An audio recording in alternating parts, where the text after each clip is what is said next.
সারা দেশে নতুন আতঙ্কের নাম রাসেলস ভাইপার। বিভিন্ন জেলায় এই সাপের উপদ্রব বেড়ে যাওয়ায় এবং সাপের কামড়ে মৃত্যুর ঘটনায় আতঙ্কিত সাধারণ মানুষ। আতঙ্কিত হয়ে যাচাই না করেই একের পর এক হত্যা করা হচ্ছে বিভিন্ন প্রজাতির সাপ। গত ৩ দিনে হত্যার শিকার ৮০%ই ছিল নির্বিষ বা উপকারী। এদের অধিকাংশই রাসেল ভাইপারের খাদক। তাই আতঙ্কিত না হয়ে সচেতন হওয়ার পরামর্শ দিয়েছেন বিশেষজ্ঞরা। শরীয়ত খানের রিপোর্ট। পদ্মা পাড় সহ দেশের মানুষের কাছে আতঙ্কের নাম হয়ে উঠেছে মারাত্মক বিষধর রাসেলস ভাইপার বা চন্দ্রবোড়া। এর অবাধ বিচরণ ভাবিয়ে তুলছে সংশ্লিষ্টদের। এ অঞ্চলে সাপটি কিভাবে ফিরে আসছে সেই প্রশ্ন উঠেছে সবার মনে।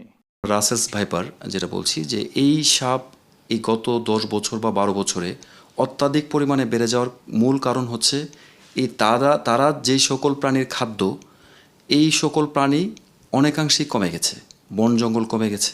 আমাদের উচিত বন জঙ্গলকে স্বাভাবিক অবস্থায় রাখা, প্রকৃতিকে স্বাভাবিক অবস্থায় রাখা। যদি আমরা বন জঙ্গল বা গাছ নিধন কম করি, প্রকৃতির উপর আমরা প্রেশার কম দিই বা প্রকৃতিকে আমরা স্বাভাবিকভাবে রাখি, তাহলে এই ধরনের প্রাণী যে সকল অন্য প্রাণীদের খাবার তারা খেয়ে এই প্রাণীগুলো কমে যাবে, মানে বিষাক্ত প্রাণীগুলো কমে যাবে।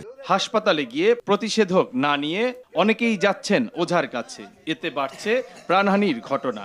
তবে এ প্রজাতির সাপ কামড়ালে তারও চিকিৎসা আছে। সময় মতো চিকিৎসা নিলে মৃত্যু ঝুঁকিও কমে আসে। যদি কেউ এটা দ্বারা আঘাতপ্রাপ্ত হয় বা ছোবলের শিকার হয়, তাহলে আমি বলবো দ্রুত ওঝার কাছে না যেয়ে দ্রুত হাসপাতালে যাওয়া উচিত। কারণ হাসপাতালে পর্যাপ্ত অ্যান্টিভেনম রয়েছে এবং হাসপাতালে গেলেই এটার প্রকৃত চিকিৎসা পাবে। এটাতে ভয় ভীতির কোনো কারণ নাই। কেউ যদি সাপটা দেখে, তাহলে আমি বলবো যে তাকে মারতে না যেয়ে তাকে চলে যেতে দেওয়া উচিত। কারণ মারতে গেলে যদি আপনি তাকে মারতে না পারেন, তাহলে কিন্তু সে আপনাকে আঘাত করবে। সো এখানে একটা রিস্কের ব্যাপার থাকে।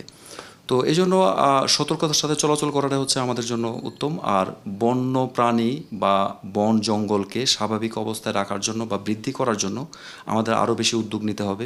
চন্দ্রবোড়া দক্ষ সাঁতারু হওয়ায় নদী স্রোতে ও বন্যার পানিতে দেশের বিভিন্ন এলাকায় ছড়িয়ে পড়েছে বলে জানিয়েছে বাংলাদেশ বন বিভাগ। শরীয়ত খান, RTV, ঢাকা।